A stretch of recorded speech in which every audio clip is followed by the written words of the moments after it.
Voilà, donc on continue séquence 3.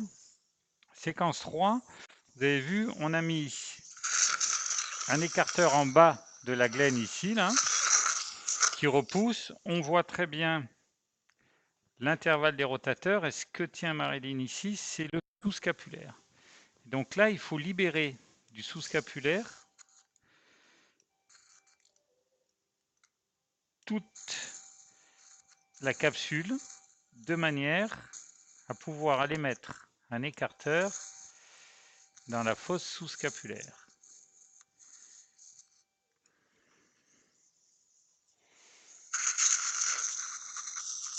Tiens, je vais te donner ça. Moi, je prends ça. Voilà, super. Et là, on le voit bien.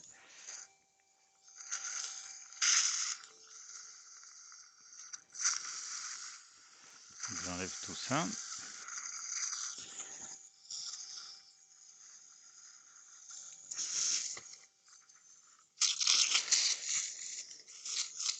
On va l'amener là-bas maintenant, on va le laisser au fond. Et ce que j'ai ici, c'est la capsule avec le ligament gléno-huméral moyen que je pèle du sous-scapulaire. Et ça me donne l'accès à la fosse sous-scapulaire.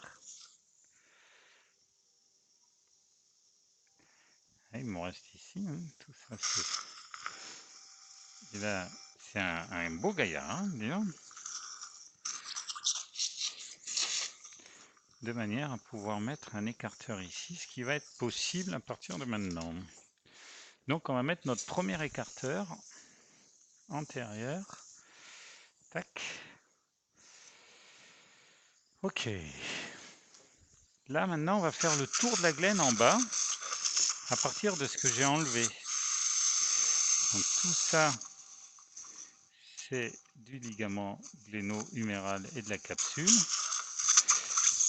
Très bien.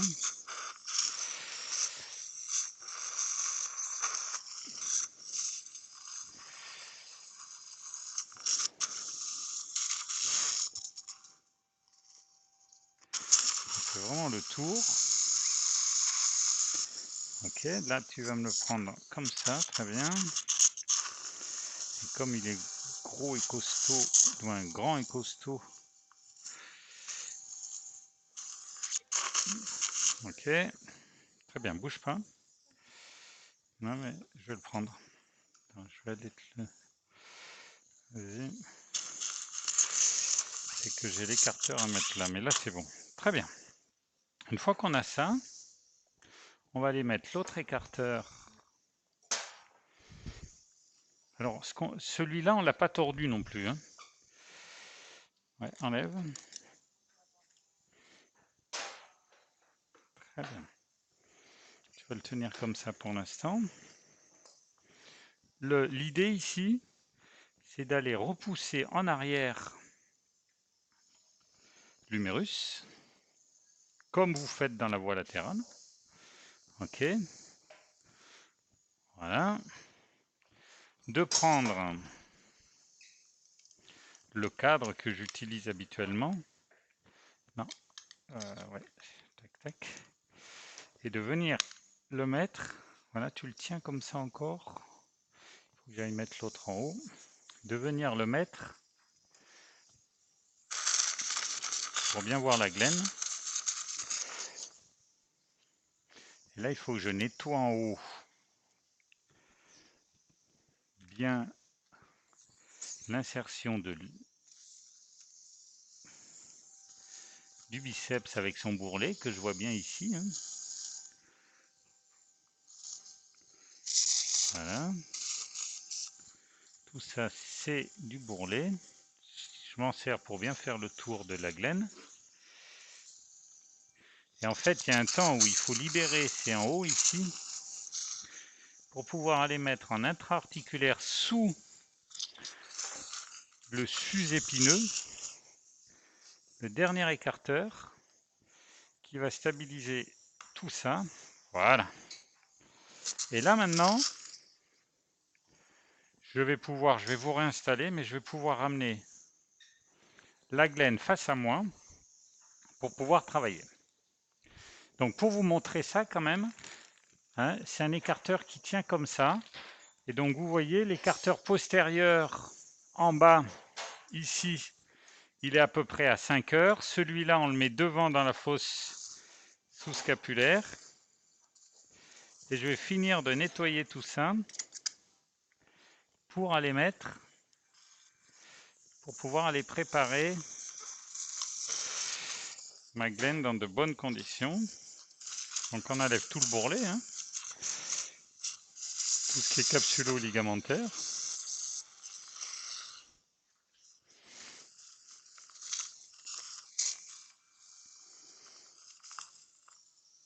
Voilà. Un petit coup de curette.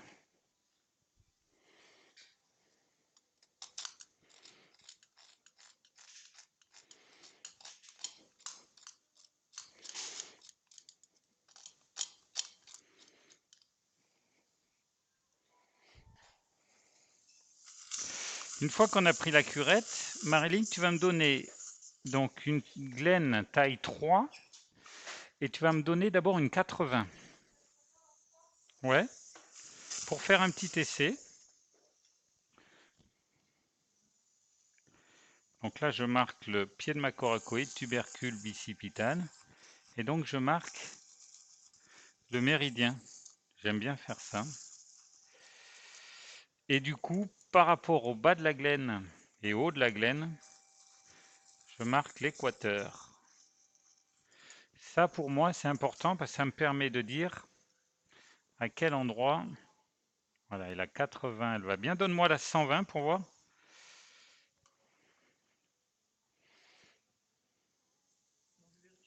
Ouais, ouais. Donc là, je cherche à voir quel est le fantôme qui s'adapte le mieux à cette forme de glaine. La 120, elle est un petit peu plate parce qu'elle appuie en haut et en bas et pas au milieu. Vous ne le voyez pas, mais ici, là, à cet endroit, avec celui-là, ça ne touche pas. Donc je vais prendre une 80 en taille 3.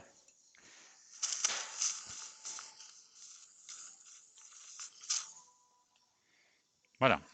Hein, donc en fait, ce que j'ai mesuré, c'est la convexité de la glaine par rapport au patient. Voilà. Et là, Marilyn, on va y aller.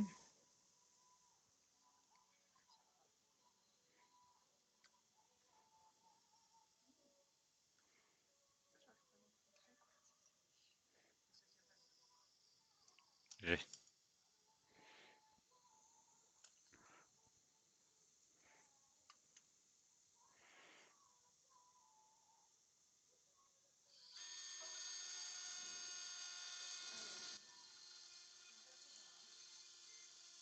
c'est costaud hein, ici.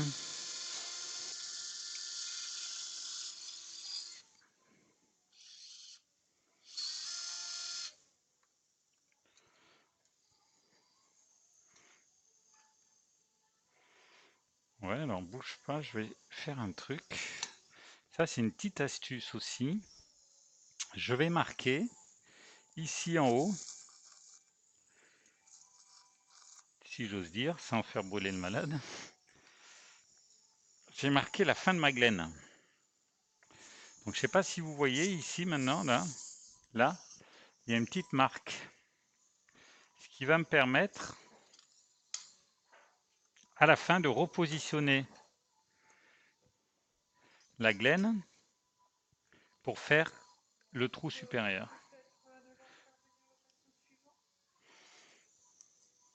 Voilà. Donc là, ben, on a pris la fraise adaptée, hein, correspondante avec du 120. Hein. On va fraiser gentiment.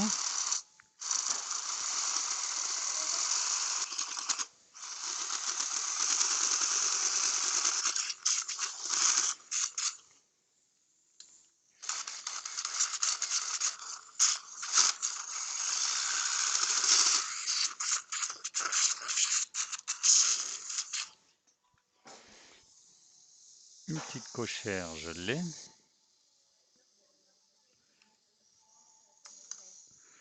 Voilà. Donc on a une préparation vraiment parfaite de la partie, postérieure de la glène. Moi j'aime bien, même si ça gêne pas, j'aime bien enlever tout ce qui n'a pas été fraisé.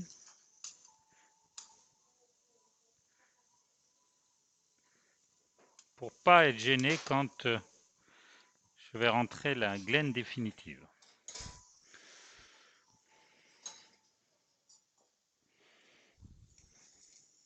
Ah, elle était là.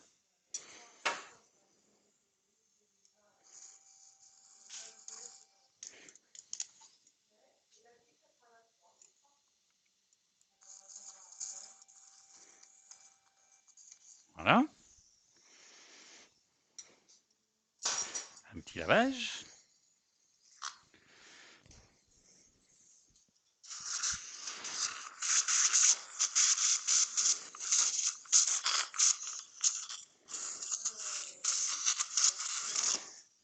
Allez, on va enlever cette broche, Marilyn. Si, si. Si. Non. Non, parce que c'est pas les mêmes trous. Non, je suis sûr. Donc là, on va enlever la broche centrale, qui est juste une broche qui me permet de fraiser. Hein. Ok. Voilà. Et là, maintenant, par rapport à ce que je vous avais dit tout à l'heure,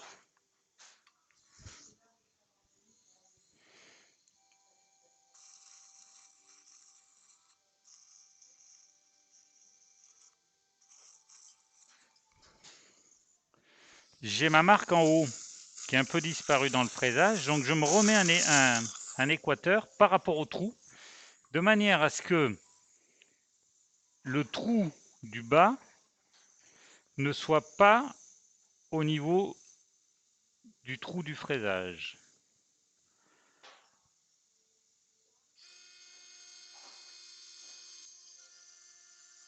Il a un os, mais dur. Ok.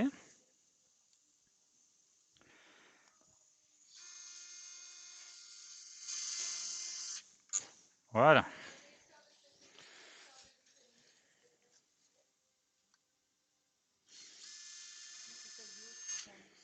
Ben, moi, j'enlève la celle du bord. Ouais. Mais ce sera celle qui est le plus bas. Voilà. Non, non, il est là, c'est bon.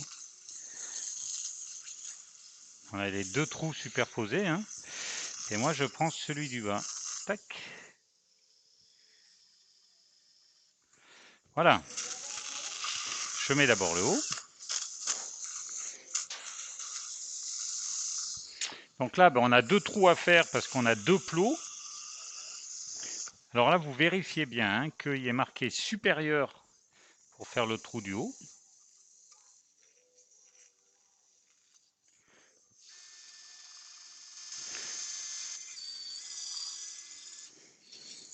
Ok, on va hacker. Hein. Et inférieur hein, pour faire le trou du bas.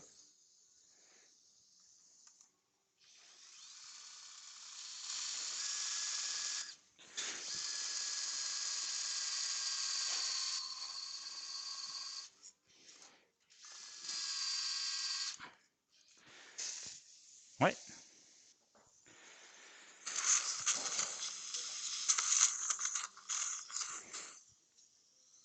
Je veux bien un arrache-pin si tu veux. Et là, on va aller mettre la glène. Après avoir fait un petit lavage.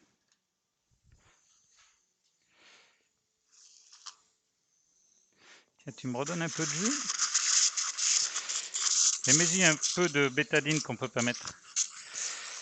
Le patient, il est allergique à la bétadine. Ok.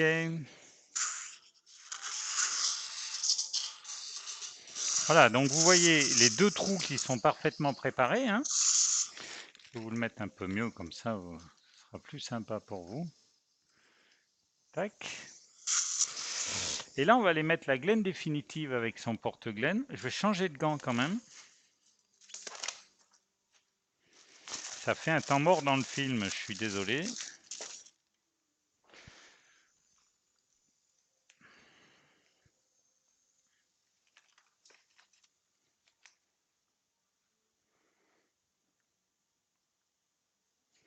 Comme ça et comme ça. Ou comme ça, on va voir.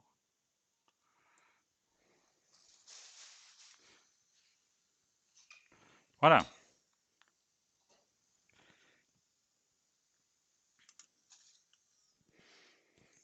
Vas-y, tu tapotes sur le marteau. Top, top. Voilà, une fois que vous l'avez introduite gentiment comme ça, hein, vous voyez, vous êtes parfait, vous contrôlez, et là, vous continuez, mais vous voyez, mon inserteur était comme ça au début, et là, je le mets différemment pour être bien dans l'axe et appuyer en haut.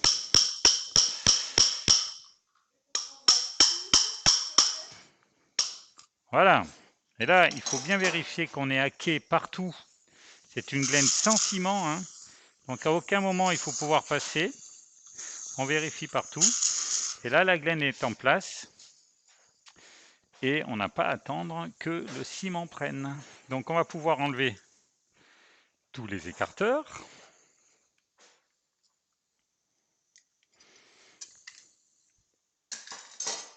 Je te mets un peu le bazar, excuse-moi. Comme d'habitude. Voilà, je vais reprendre un peu de champ parce que là on va venir sur